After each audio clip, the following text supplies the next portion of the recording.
Good day, everyone. My name is Lukman Aminu, your retirement and insurance advisor. Hope we're having a wonderful day.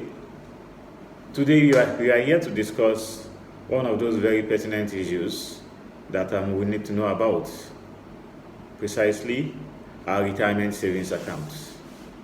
If I would ask, what does your retirement savings account consist?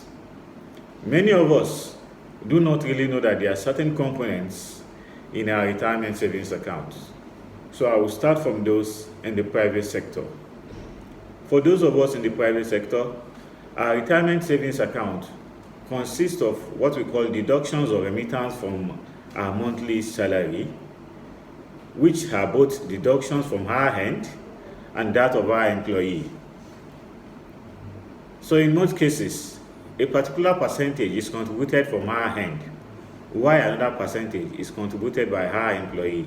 However, wherever we come to realize that your retirement savings account contains or consists of only deductions made from your end, then you need to call the attention of your employee to that, because it's a contributory pension scheme. Each party is expected to contribute a quota to the pension of the employee. So please let us note that. For those of us in the government sector, I will categorize us into two.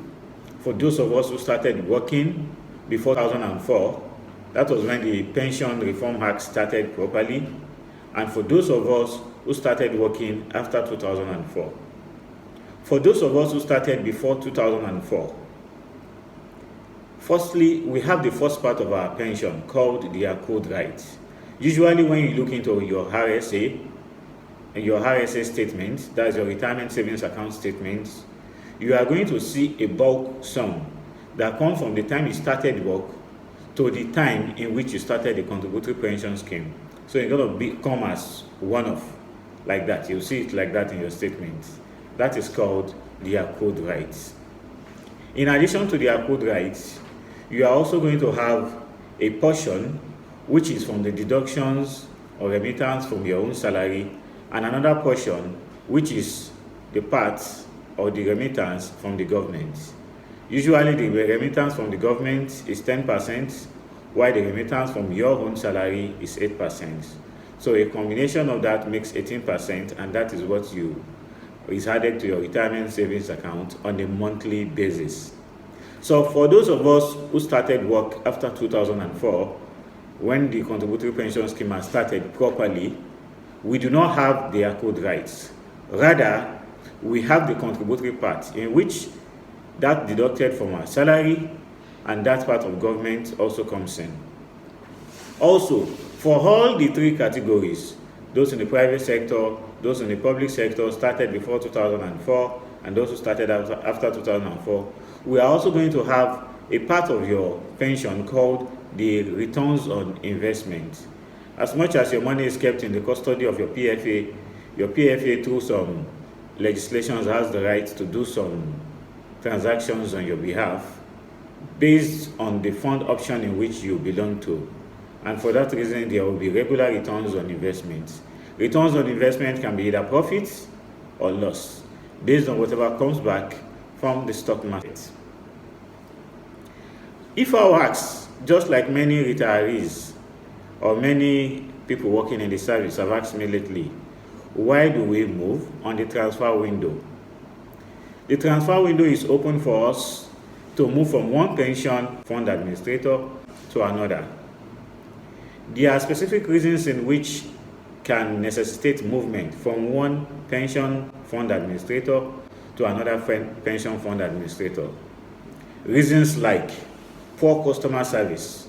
Your present pension fund administrator is not giving you good service, while you realize that the fund administrator of some other colleagues is doing something better.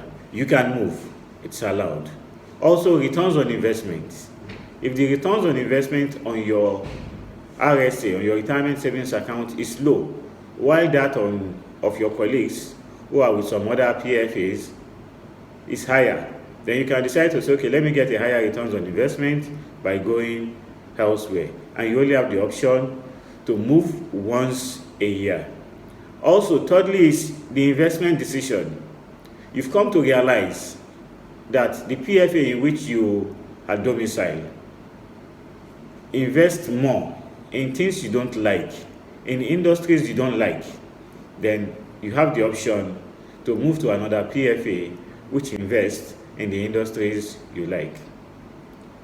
So let me say it in summary that our retirement savings account, or deductions and remittance from both the government and our salary, goes into our PFA. The PFA moves it to the PFC, that is the pension fund custodian. So your money is not in the PFA, your money moves to the PFC. So the investment decisions are usually taken at the level of the PFC, and the PFC only has the right to take it to items listed on the stocks market. Just like I've answered earlier, I know I still have that question. Why does our pension differ from one person to another, and we are on the same level and we move almost at the same time? We might have, just like I said earlier, we might have worked in different places. Different places have different salary structures. The salary structure in the health sector is different from the salary structure for those who are in the tertiary education sector. Is different from the salary structure for those who are in the banking or financial industry. For those who are in the oil and gas industry, is a different structure, and like that. So please, those are the reasons why our pensions can differ. So thank you very much for listening. Feel free to like, comment, share, and kindly leave your questions and comments in the comment section below. If you have any word you like or sentence you like from my discourse, kindly quote it and put it in this comment section. Subscribe to the channel. You can reach me on phone, SMS, email, WhatsApp.